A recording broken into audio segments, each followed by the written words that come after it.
yang terus mengalir ke Allah Subhanahu wa taala insyaallah bagi kita semuanya. Baik, para hadirin semuanya, mari kita menyimak eh, materi inti pada yang akan kita dengarkan oleh saudara guru kita tentang materi tafsir ya.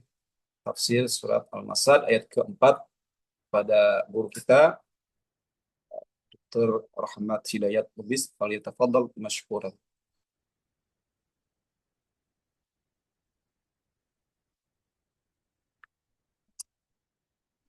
Jazakumullah khairan, barakallahu fiik, Ustaz Din. Bismillahirrahmanirrahim. Assalamualaikum warahmatullahi wabarakatuh. Alhamdulillahi rabbil alamin. Wassalatu wassalamu ala ashrafil anbiya'i wal mursalin wa ala alihi wa sahbihi ajma'in. Allahumma inna nas'aluka ilman nafi'a wa rizqan tayyiba wa amalan mutaqabbala. Rabbana 'allimna al-Qur'ana wa as'idna bihi. Allahumma faqihna fid dini wa 'allimna ta'wil. Allahumma rabbana atina al-hikmata wa man yu'ta al-hikmata faqad utiya khairan katsira. Allahumma rabbana اجعل القرآن العظيم ربيع قلوبنا ونور صدورنا وذهاب همومنا وجلاء أحزاننا يا رب العالمين والحمد لله رب العالمين. Kaum muslimin yang rahmati Allah, alhamdulillah kita berkumpul kembali dalam bertadarus Al-Quran Al-Karim, dan alhamdulillah sudah diberikan muqaddimah oleh Ustadz Din dan sudah dibacakan Al-Quran oleh saudara Zaki Abdul Ghafur. Barakallahu fihi ma. Semoga Allah berkahi mereka berdua. Terima kasih kepada para asatidz yang hadir di sini, para tutor. Ada Ustadz Amin, ada Ustazah Hanifah, Ustazah Wardah, dan Ustazah Mega, Ustazah Ika. Barakallahu fikum. Untuk Ustadz Agus berhalangan, semoga Allah mudahkan urusan beliau. Kemudian juga kepada seluruh peserta tadarus, semoga Allah Subhanahu wa taala memberikan keistiqamahan kepada kita semua. Dan yang tidak hadir, semoga Allah mudahkan urusannya. Amin ya rabbal alamin. Hari ini kita akan melanjutkan pembahasan surat Al-Masad ayat yang keempat. Ana tekankan lagi bahwa kita ini mempelajari satu ayat, tujuannya untuk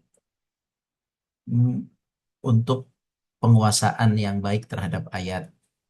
Sesungguhnya ayat Allah itu, kata Ali radhiyallahu anhu, la tanqadi ajaibuhu. Al-Qur'anu la tanqadi ajaibuhu. Al-Quran itu tidak akan habis ke ajaibuhu. Sesuatu yang menakjubkannya tidak akan habis. Dia akan terus ada hal-hal yang baru yang menakjubkan dari Al-Quran Al-Karim. Nah, kalau kita bahas satu ayat itu, justru kita akan lebih mendapatkan ketakjuban dari ayat-ayat Quran ini. Karena dari satu ayat itu kita bisa mengambil banyak hikmah. Maka dari itu kita pelajari satu ayat, walaupun mungkin ada yang dua ayat. Nanti insya Allah ketika kita sudah selesai surat Al-Masad, kemudian Al-Ikhlas, An-Nas, kemudian Al-Falaq, mungkin di ayat-ayat itu mungkin bisa jadi ada ayat yang kita pelajari dua ayat sekaligus gitu ya. Atau ketika kita masuk nanti di surat An-Naba, mungkin di sana kita akan mempelajari mungkin sekaligus 3-4 ayat. Tapi sebelum ke sana, Ana ingin menasihati kaum muslimin sekalian. Sebagai nasihat Umar radhiyallahu anhu kepada dua orang muslim yang belum bisa berbahasa Arab, Ana di sini ingin nasihati kita semua dan antum sekalian. Ibtaghu ilal arabiyyati sabila. Carilah jalan menuju bahasa Arab. Cari jalan menuju bahasa Arab. Atau usahakan. Usahakan Bapak Ibu sekalian punya jalan yang menghantarkan Bapak Ibu ke dalam bahasa Arab. Jalannya tidak mesti pendek dan singkat. Bisa saja jalannya panjang. Yang penting cari sebuah jalan yang Bapak Ibu titi perlahan-lahan selangkah demi selangkah membawa Bapak Ibu sekalian kepada mengerti bahasa Arab sampai waktu yang Allah tetapkan, sampai wafat memisahkan kita dengan perjalanan itu. Syukur-syukur sebelum wafat kita sudah sampai menempuh jalan itu, sudah selesai, sudah paham bahasa Arab. Itu pesan Umar kepada dua orang Muslim yang berbahasa selain Arab. Beliau menyemangati itu dan para sahabat mereka sangat fokus menyebarkan bahasa Arab sehingga kita dapati sekarang jumlah negara yang berbahasa Arab itu sangat banyak. Aslinya mereka dulu bukan bukan suku Arab. Di negara Afrika ada Maroko, ada Aljazair, ada Tunisia, ada Libya, ada Mesir, ada Sudan, ada Chad, ada Mauritania, ada Ethiopia, ada Eritrea. Ini negara-negara yang sangat terpengaruh dengan bahasa Arab sehingga mereka sampai saat ini bisa berbahasa Arab. Mereka terpengaruh dengan bahasa Arab yang dibawa oleh para sahabat Nabi Shallallahu Alaihi Wasallam. Kemudian juga negara di area yang dulu negeri Persia, sekarang ada negara eh, Iran, maaf, negara Irak ya, negara Irak itu juga dulu bukan berbahasa Arab, negara Irak sekarang sudah berbahasa Arab. Kemudian negara eh, beberapa negara lainnya yang sekarang akhirnya menggunakan bahasa Arab. Itu dulu adalah jasa dari para sahabat yang mereka mengagungkan bahasa Arab bukan karena mereka orang Arab, fahami itu. Bukan karena mereka orang Arab, tapi karena ini bahasa yang dipilih oleh Allah untuk menurunkan firman-Nya Al-Quran dan menyampaikan wahyu hadis Nabi-Nya SAW. Itulah kenapa bahasa Arab ini diagungkan, karena dia tadi itu bahasa yang Allah pilih untuk menurunkan firman-Nya. Jadi kaum muslimin, sebelum kita menuju nanti surat yang berikutnya An-Naba, ana sarankan antum tolong semangat cari jalan menuju bahasa Arab sehingga kita bisa belajar 2 ayat, 3 ayat, 4 ayat bisa sekaligus kalau antum mengerti bahasa Arabnya itu kan lebih mudah. Kaum muslimin rahmati Allah, hari ini kita akan bahas 1 ayat insya Allah. Ayatnya ini tidak panjang, makanya ana manfaatkan untuk kasih mukaddimah. Ya. Tamhid tentang pentingnya bahasa Arab. Sekarang kita masuk kepada ayat. Bismillahirrahmanirrahim. Allah Subhanahu wa taala berfirman, A'udzu billahi minasyaitonir rajim. Bismillahirrahmanirrahim. Tabbat yada abi lahabin wa tabb ma aghna anhu maluhu wa ma kasab sayasla naran dhata lahab wa imra'atuhu hammalatal hatab fi jidha hablum min masad. Sadaqallahul azim. Kaum muslimin yang dirahmati Allah, ana mau memulai dari arti ayat 4 ini dan tadi sudah dijelaskan oleh Ustadz Din. Arti wa dulu ya. Mungkin kita ulang sedikit saja. Bismillah. Semoga Allah berkahkan waktu kita. Bismillah. Wa artinya dan ya sudah tahu ya. Imra'ah, imra'atun, imra'atu. Nah ini nih. Apa artinya imra'atu? Imra'atu. Ini dibacanya kalau tanpa wa. Ini kita hapus wa-nya. Ini bacanya i. Imra'atu. Nah, apa arti imra'atu? Imra'atu. Imra'atu artinya istri. Imra'ah artinya istri ya. Di sini di ayat ini istri. Langsung saja ini maknanya istri. Wa imra'atuhu. Kalau tanpa wa dibaca imra'atuh. Kalau dengan wa dibaca wa imra'atuh. Baik. Hu. Apa arti hu? Hmm. Apa arti hu? Nya. Baik. Betul. Nya dia. Kemana perginya? Perginya kemana? Nyanya? Ke Abu Lahab. Baik, pergi ke sini. Mana ini? Perginya ke Abu Lahab. Ke atas jauh sekali ya. Pergi ke sini. Abu Lahab. Ke ayat berapa perginya? Wa mra'atuhu. Hu. Ayat berapa? Ayat 1. Baik, Masya Allah. Barakallahu fiik. Wa mra'atuhu. Baik. Sekarang hammalat. Hammalata. Hammalatun. Hammalah. Ini dari kata hamil. Hamil. Orang yang hamil membawa apa? Membawa bayi. Ya. Bayi, bayi. Jadi hamil artinya membawa. Ha mim lam artinya membawa ini. Ya, kalau jadi hammalah pembawa, betul, pembawa. Namun begini, eh, kata hammalah artinya tidak sekedar pembawa, tidak sekedar pembawa, tetapi artinya adalah yang sering membawa atau satu aktivitas membawa yang berkali-kali dengan jumlahnya lebih dari satu kali, terus juga semangatnya juga lebih dari sekedar membawa orang yang biasa. Jadi dia hamalah ini mencakup makna jumlahnya yang berkali-kali, semangatnya yang berapi-api, atau juga membawa makna hamalah, membawa makna eh, kebiasaan. Kebiasaan sudah menjadi kebiasaannya hamalah. Jadi bukan sekedar membawa. Ini namanya disebut bahasa Indonesianya hiperbola ya, atau menggunakan kalimat hamalah, sifat di- sifatnya sifat tidak biasa. Seperti misalnya seseorang yang suka baca buku disebut apa? Ya, berlebihan, sifat berlebihan. Orang yang suka baca buku disebutnya apa? Ya, kutu buku. Kutu buku ini dalam bahasa Indonesia apa? Extraordinary.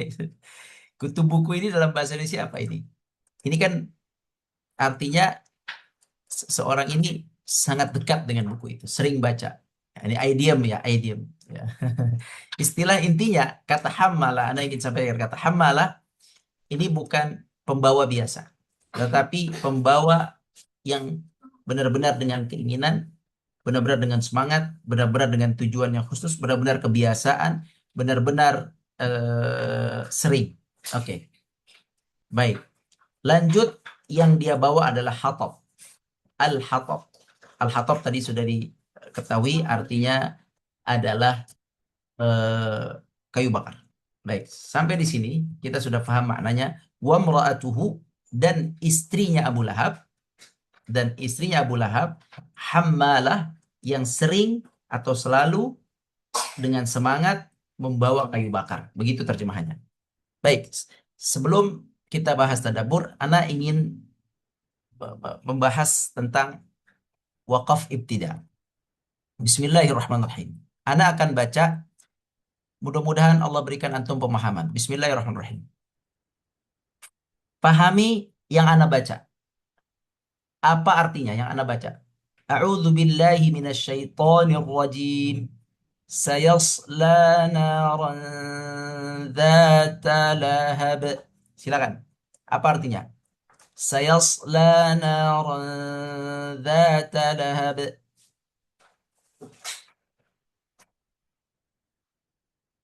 Ayat 3. Apa artinya?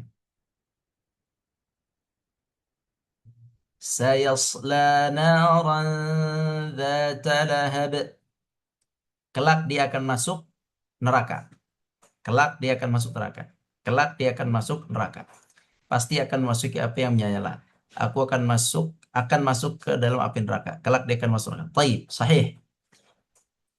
Dianya tolong dikeluarkan. Dianya, dianya dikeluarkan. Siapa dia itu? Sayasla naran dzata lahab. Ya, kelak Abu Lahab, kelak Abu Lahab akan masuk neraka. Sekarang tolong artikan, Sayasla naran dzata lahabin wa imra'atuh. Silakan. Sayasla naran dzata lahabin wa imra'atuh. Silakan, terjemahkan.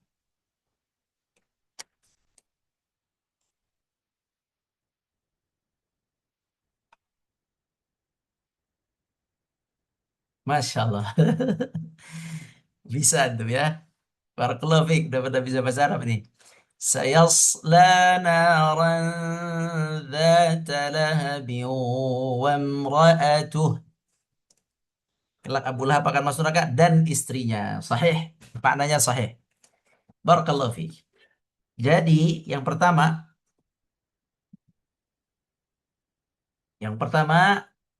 yang perlu kita pahami dari segi makna bahwa ayat ini dapat kita wakaf di sini.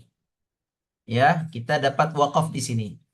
Sayasla naran dzata lahabin wa imra'atuh. Bisa wakaf di sini. Dan wakaf di sini wakfun sahih. Wakaf di sini wakfun sahihun wakfun hasan. Wakaf yang baik. Sebab apa? Sebab maknanya masuk dan ulama para ulama banyak menjelaskan tentang ini. Jadi yang masuk neraka apakah Abu Lahab saja? Kalau kita berhenti di sini, apakah yang masuk neraka Abu Lahab saja? Jawabannya tidak. Kalau kita berhenti di sini, berarti kita mendapatkan informasi bahwa yang masuk neraka juga adalah istrinya. Nah, istrinya juga masuk neraka.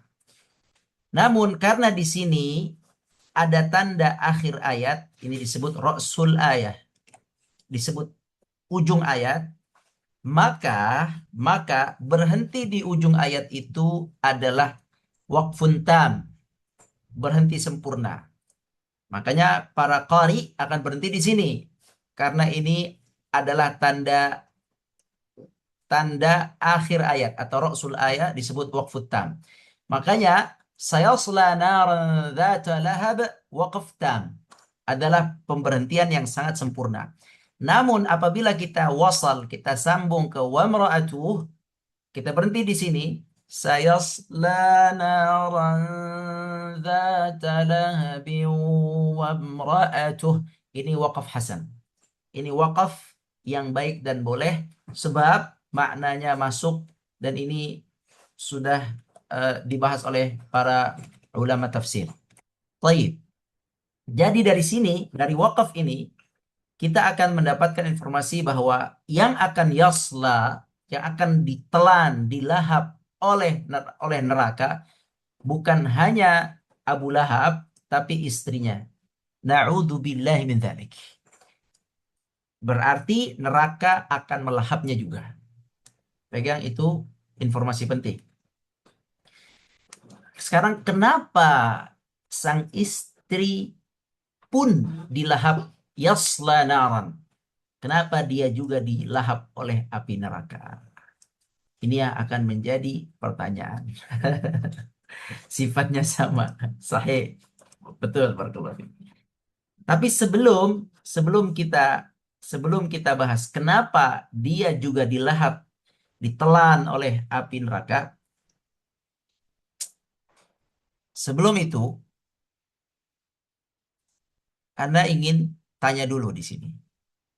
Karena mendukung kejahatan Abu Lahab, betul. Udah pada tahu, karena ikut muslim sudah pada tahu. Baik, nggak apa-apa. Anda mau tanya dulu. Di sini Abu Lahab ditulis julukan.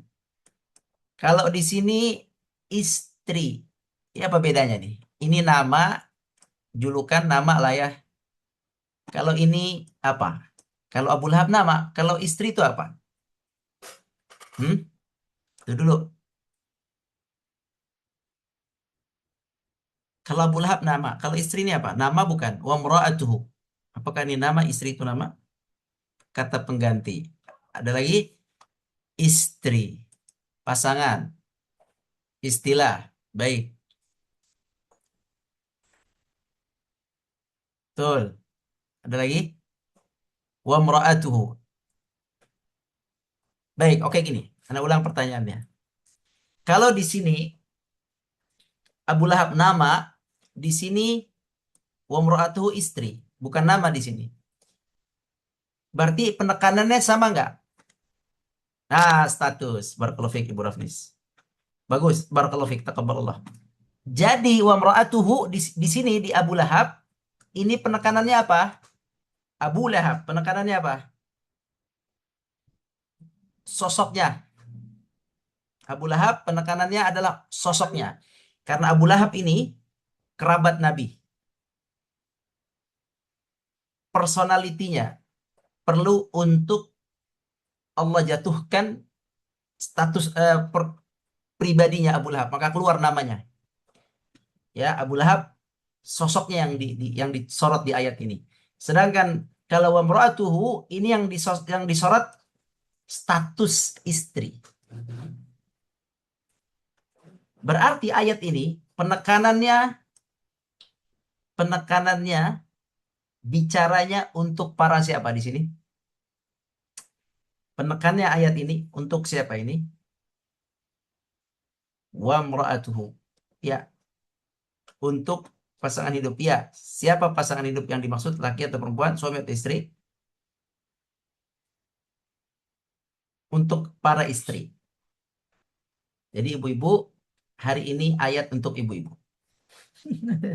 Karena Allah tidak menyebut nama istrinya Abu Lahab. Tidak disebut namanya Arwa. Tidak disebut juga Ummu Jamil.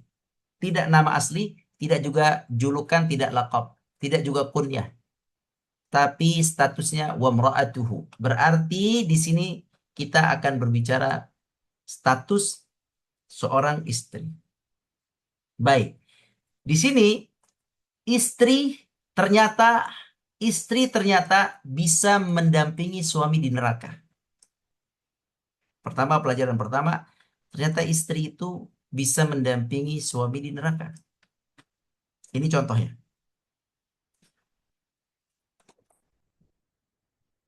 Berarti kalau kebalikannya, kalau ayat ini istri mendampingi suami di neraka. Kalau kebalikannya,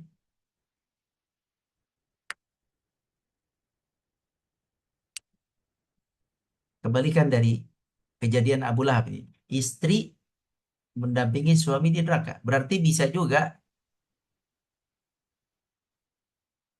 suami dan istri mendampingi suami di surga. Bisa. Istri mendampingi suami di surga. Bisa. Karena selalu dalam Al-Quran, kaidah mafhum mukhalafah, kaidah memahami kebalikannya itu ada. Jadi kalau seorang istri ternyata di dalam pandangan Al-Quran, Al-Quran beritahu kita bahwa istri bisa menjadi pendamping suaminya di neraka, maka juga demikian istri akan bisa mendampingi suaminya di surga. Jadi ibu-ibu nggak usah khawatir, walaupun ada bidadari, ibu akan tetap bisa mendampingi suaminya di surga. Ya itu. Baik, ada ayat yang menjelaskan itu. Kaum muslimin yang dirahmati Allah. Saya setelah nalam dzata lahab wa mra'atuhu. Tentang istri. Sekarang, setelah berbicara tentang istri, di ayat berikutnya, hammalatal hatab. Hammalatal hatab. Ini artinya membawa kayu bakar. Membawa kayu bakar ini apa? Ini apa coba? Ini apa? Ini perbuatan atau status. Hammalatal hatab. Tadi istri sudah. Ah, ini perbuatan. Perbuatan. Perbuatan. Hammalatal hatab. Membawa kayu bakar. Perbuatan. Perbuatan.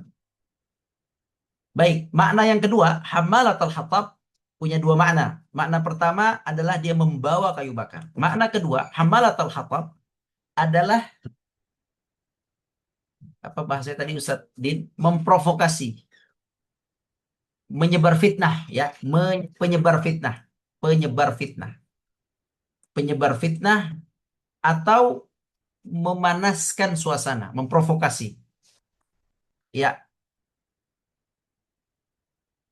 dia punya sifat penyebar fitnah atau provokasi. Ini ada dua nih, jadi perbuatan bisa bermakna perbuatan, yaitu membawa kayu, benar-benar dibawa kayunya. Yang kedua adalah sifat, sifatnya suka ngomporin orang, suka bikin panas suasana. Sudah ya, dua maknanya, pengompor. Dua. Dan dua-duanya benar. Ini kemukjizatan Al-Quran Al-Karim. Sama seperti di sini. Sama seperti sayasla naran dzata lahab. Di sini sama, ini kita bisa berhenti di sini, kita juga bisa bisa berhenti di sini. Wa mra'atuhu.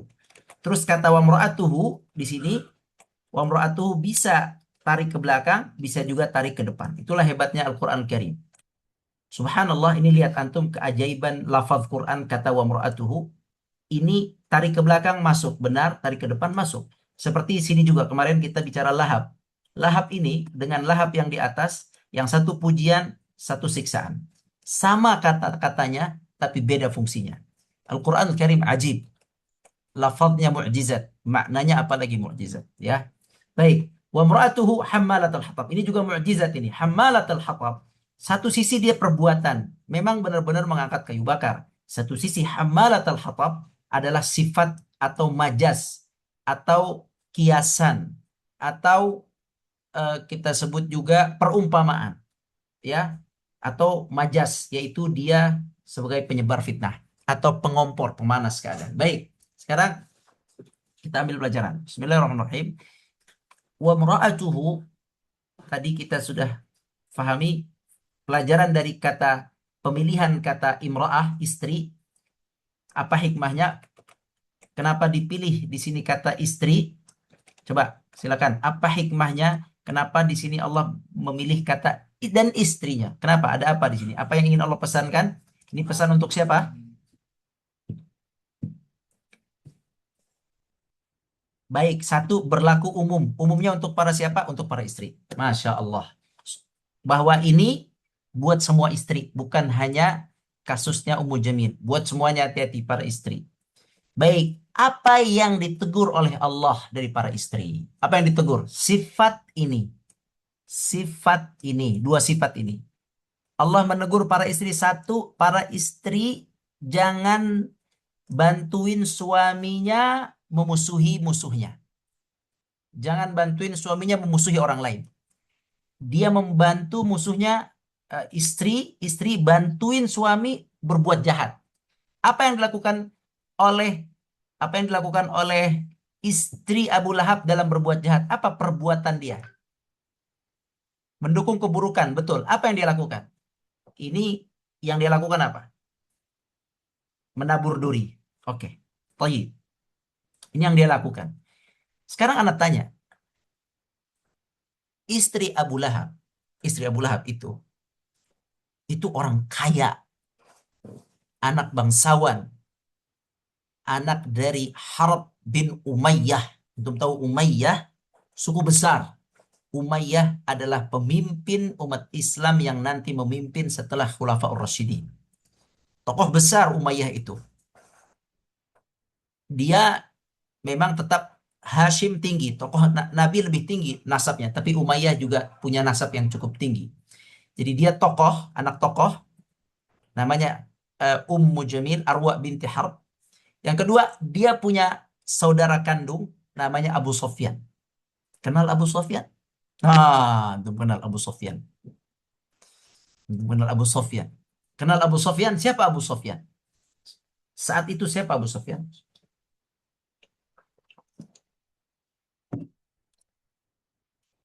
Abu Sofyan adalah pimpinan Mekah saat itu.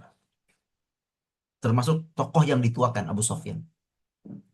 Jadi kalau sekarang yang megang negara Saudi, kalau sekarang Raja Salman, ya Raja Salman atau Muhammad bin Salman, ini si siapa nih namanya nih? Istrinya Abu Lahab ini orang kerajaan lah. Ya, dia bukan masyarakat biasa kayak kita. Dia bukan orang kaya biasa. Dia masuk usrah malikah. Masuk keluarga kerajaan. Dan dia orang kaya. Kalau pakai emas kelihatan di dadanya emas, di lehernya. Ini dalilnya nih. Besok kita bahas. Fi jidiha. Jid itu adalah nih dada, leher dada sini. Emasnya gede kelihatan. Belum lagi yang di tangan. Keluar pakai emas. Ini putri bangsawan, adik dari seorang tokoh. Terus juga dia ini eh, sukunya kuat. Bahkan dia pernah bilang mengatakan dalam sebuah riwayat ya dari Tabrani dia mengatakan ana bintu Sayyidi Quraisy. Dia bilang gitu. Saya ini putri dari tokoh Quraisy. Ya salam. Ana bintu Sayyidi Quraisy. Ya. Nah, sekarang pertanyaannya, apa yang menyebabkan istri Abu Lahab sampai rela-rela dia mengangkat kayu bakar? Sampai rela dia mengangkat kayu bakar. Bukankah dia tokoh? Bukankah dia orang kaya? Bukankah dia biasanya megang emas? Bukankah dia nggak pernah pegang yang kotor-kotor? Bukankah dia nggak pernah ngangkat yang berat-berat? Sekarang pertanyaannya, ini orang kaya, keluarga raja, keluarga apalah antum kalau di Indonesia ini keluarga Fulan dan Fulan. Anda tidak suka menyebut, tapi orang-orang itulah para pejabat. Mungkinkah istri-istri mereka itu ngangkat kayu bakar? Ini kenapa ini? Kenapa dia sampai ngangkat kayu bakar? Ada apa di balik itu? Hah? Kira-kira aja. Kebenciannya yang sangat dahsyat. Karena ya kan dia bisa nyuruh. Anda tanya, kan dia bisa nyuruh. Ya. Kenapa dia nggak nyuruh pembantunya? Kenapa dia nggak nyuruh eh, pegawainya? Laki-laki kan banyak atau perempuan yang lain. Hah? Soal cinta. Karena terus ya ini makna asli, ini makna asli asli.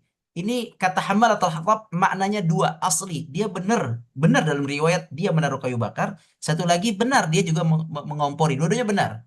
Sekarang kita ambil makna aslinya. Quran mengatakan ini dengan dua makna asli, asli dan juga majas asli ini. Ya, pertama karena patuh pada suaminya, karena cintanya suaminya. Ini banyak pelajaran dari sini. Ya, ada lagi nggak? Kira-kira kenapa serela itu seorang putri bangsawan, seorang putri istri dari Abu Lahab, menantu dari Abdul Muttalib, menantu mantan raja Mekah itu. Tega-tega rela-relanya mengangkat itu. Kenapa? Alasannya banyak, bisa saking bencinya dengan Rasulullah. Sampai dia pengen dengan tangannya sendiri. Seperti Hindun bencinya kepada Hamzah. Dia akhirnya dengan tangannya sendiri mencabik-cabik mukanya Hamzah. Gitu. Ya ini satu, betul. Berarti ada kebencian yang besar di dalam hatinya terhadap Nabi Muhammad SAW. Kemudian ada lagi, karena ingin berperan menunjukkan kepada suaminya, menunjukkan loyalitasnya kepada suaminya. Nih, saya tunjukkan, saya juga rela mengangkat kayu bakar. Ini loyalitas yang salah, loyalitas yang buruk, menunjukkan loyalitas kepada seorang pemimpin yang buruk. Hati-hati, kepada suami yang buruk ditunjukkan. Harusnya nggak begitu. Harusnya nggak begitu. Tapi dia melakukan itu. Ya, dia menunjukkan cintanya, loyalnya, komitmennya, atau supportnya bahkan sampai dengan tangannya sendiri diangkat. Ini jahil. Ya, ini perbuatan bahaya bagi seorang istri. Dengan perbuatan dia seperti itu, kira-kira apa yang terjadi pada Abu Lahab? Hah? Semakin semangat nggak Abu Lahab untuk menyakiti Rasulullah? Hah? Semakin semangat nggak? Terdorong nggak dia? Wah, istri saya aja ngangkat kayu. Ya, di kayu bakar ada duri-durinya. Ditaruh di mana? Di depan rumah Rasulullah SAW. Malam hari lagi. Kalau dalam riwayat, malam hari perempuan, bangsawan, istri Abu Lahab, istri tokoh, mantu Abdul Muttalib, adiknya Abu Sofyan, anak keturunan Umayyah, orang kaya, emasnya di tangan dan di mana nih? Di lehernya, ngangkat-ngangkat kayu bakar. Malam-malam, subhanallah. Ini menunjukkan kebencian yang besar terhadap Muhammad SAW dan menunjukkan support terburuk yang pernah dilakukan perempuan untuk suaminya memusuhi Nabi SAW. Nah, ini dia. Baik. Sekarang yang kedua, ya, makna yang kedua, makna dia mengompori, memanas-manasi. Ini makna yang kedua. Jadi dia manas-manasin suaminya dengan lisan dan dengan perbuatan. Dipanas-panasi. Sehingga Abu Lahab terus mengeluarkan daya dan upayanya, mengeluarkan hartanya, mengeluarkan usahanya. Untuk apa? Untuk memusuhi Muhammad SAW. Inilah kerjaan dia. Memanas-manas Abu Lahab. Dari sini, berarti di sini, Anda mau nanya nih, berarti kalau kita lihat di sini, apakah eh, istri Abu Lahab ini memperingan, membuat memperingan, memperkecil siksa Allah kepada Abu Lahab, atau dia justru membuat siksa Allah kepada Abu Lahab semakin besar? Hmm? Memperbesar siksa Allah kepada Abu Lahab. Pertanyaan berikutnya, apakah dia ini, istrinya ini, sebenarnya sedang membantu Abu Lahab atau sedang bahkan mencelakai Abu Lahab?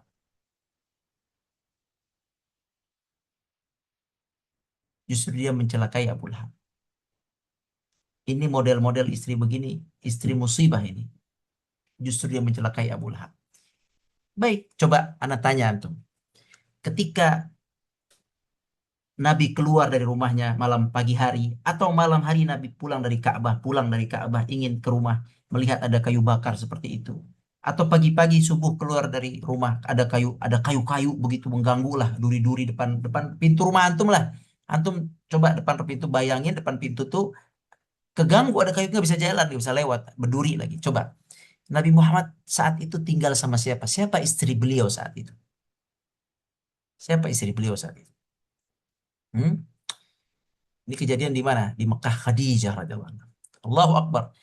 Sangat sangat tepat Khadijah, rumah Khadijah yang ditaruh kayu bakar. Kira-kira Khadijah tahu nggak itu ada kayu bakar, dan bukan sekali, sering. Khadijah tahu nggak itu di depan ada keganggu Nabi ada kayu bakar? Tahu nggak Khadijah? Ya tahu. Udah pastilah itu tahu. Sekarang Khadijah orang kaya bukan? Bangsawan juga bukan? Kaya banget. Terhormat bukan Khadijah?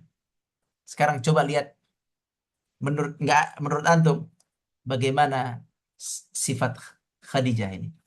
Ini kalau ibu-ibu yang jadi Khadijah gimana nih, ibu yang jadi suaminya, yang depan rumah suaminya dibikin nggak bisa jalan, ditaruh lumpur, ditaruh batu, gimana Bu? Ibu bakal kesel, manas-manasin suami ibu. Udah, dia kan tetangga, kita paku aja rumahnya. Gergetan ah, atau seperti Khadijah. Kalau Khadijah kira-kira gimana Bu responnya? Kasih duit. Khadijah radhiyallahu anha. Apakah Khadijah manas-manasin? Atau Khadijah justru menenangkan Nabi SAW? Bertolak belakang. Masya Allah. Bertolak belakang. Nabi SAW tidak melakukan perlawanan. Khadijah juga tidak melakukan perlawanan. Khadijah, subhanallah, Khadijah radhiyallahu anha dengan tenang. Kita tidak tahu apa yang terjadi, tapi udah pasti Khadijah akan menggambarkan seorang istri yang menenangkan suaminya. Udah pasti itu dari sejak awal, udah kebayang dari sejak awal. Ini mahal biasa bagi Khadijah. Khadijah sudah mengerti itu. Jadi kaum muslimin rahmati Allah, ini hari ini kita berbicara tentang istri. Di sini ada istri yang suka memanas-manasi suaminya, yang tadinya suaminya punya uangnya pas, istrinya bilang kurang bang, akhirnya suaminya akhirnya mencuri, korupsi. Gara-gara istrinya banyak nuntut, minta beliin mobil, minta beliin rumah, minta beliin emas, minta beliin luar negeri. Itu semua gara-gara istri yang tidak saleh. Tapi kalau istrinya saleh seperti Khadijah, istrinya ikut partisipasi dalam berdakwah, istrinya ikut menyumbangkan hartanya dalam berdakwah, istrinya ikut mendampingi Rasulullah SAW ketika di embargo, istrinya menyiapkan untuk Nabi SAW bekal ketika Nabi berdiam diri di Gua Hira. Istrinya mensupportnya, mendukungnya. Nah, itulah peran Khadijah terhadap Nabi SAW. Di waktu yang sama, disitulah peran kebalikannya ya, tolak belakang peran istri Abu Lahab kepada suaminya. Jadi ini pelajaran penting bagi para istri, berperanlah dengan peran yang baik, kebalikan dari peran istri Abu Talib ini. Jauhkan peran ini, lakukan peran seperti istrinya Nabi SAW Khadijah, semampu kita tentunya, semampu kita. Itu yang dituntut, yang diminta oleh Allah bagi para istri.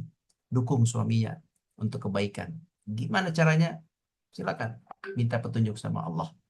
Ya, jangan justru para istri ini buat membuat suami makin berbuat maksiat. Ya, mau sholat, kata istrinya, udah bang nanggung sholat di rumah aja. Nah, ini istri-istri seperti ini perlu di perlu di ini nih, perlu diajarkan lebih ya, perlu dinasehati. Baik demikian kaum muslimin rahmati Allah. Semoga bermanfaat, yang benar dari Allah, yang salah dari ana. Wallahu a'lam, subhanakallahumma bihamdik. Saya belum terus tafadhal, silakan berdiskusi dengan para tutor. Barakallahu fikum, wallahu a'lam. Jazakumullah khairan katsiran kepada Ustadz kita, guru kita, Dr. Rahmat Hidayat, atas ilmu yang telah beliau sampaikan. Semoga Allah Subhanahu wa taala menjadikan ilmu yang kita pelajari malam hari ini sebagai ilmu yang bermanfaat dan menjadi sebab bertambahnya keimanan kita. Baik, kaum muslimin rahmatullah Subhanahu wa taala, alhamdulillah kita telah menyimak penjelasan tafsir ayat 4. Selanjutnya, agar pemahaman kita semakin mendalam, seluruh peserta akan memasuki break room untuk berdiskusi dengan tutornya masing-masing. Di sini ada Ustaz Amin, ya, silakan. Ada Ustaz Ika, ada Ustaz Hanifah. Fadhal.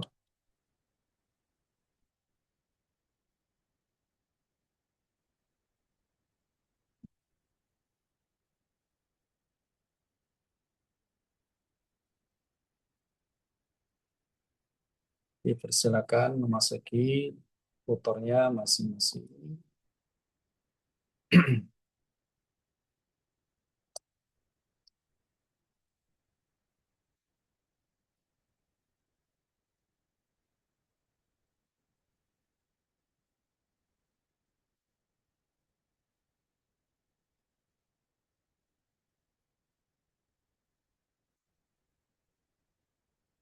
Silakan mengikuti arahan dari tutornya masing-masing. Insya Allah sesi ini, diskusi ini akan berlangsung kurang lebih 15 menit. Semoga Allah Subhanahu wa taala memberkahi keberkahan dalam diskusi kita malam kali ini. Silakan yang masih di luar roomnya untuk masuki ke tutornya masing-masing. Dipersilakan.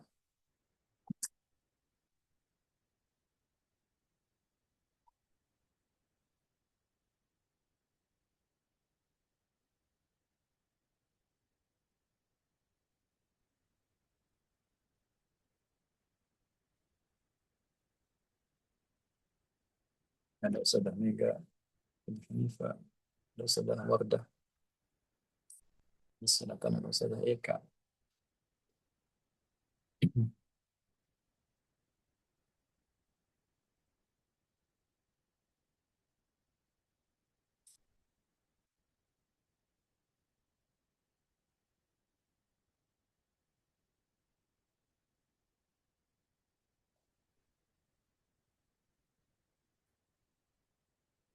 Silakan. Bagi ada yang berhalangan, monggo.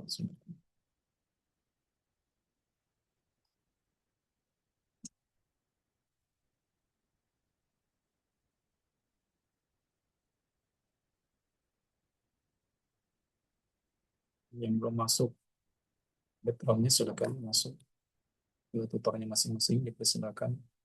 Yang masih di luar,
Maaf, waktu sudah habis.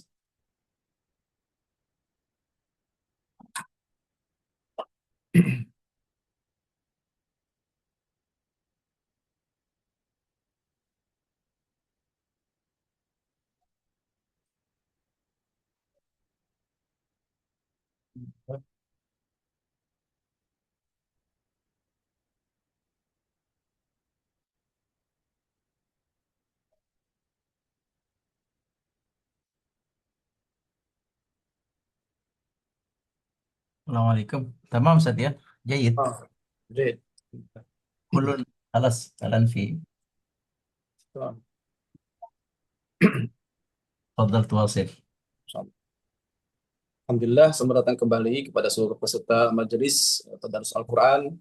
Semoga diskusi yang telah dilakukan memberikan tambahan pemahaman, membawa wawasan baru, dan semakin menguatkan kecintaan kita kepada Al-Quran Karim. Mudah-mudahan setiap pendapat yang disampaikan menjadi amal jariyah dan menjadi sebab Allah Subhanahu wa taala menambah ilmu dan bermanfaat kepada kita semuanya.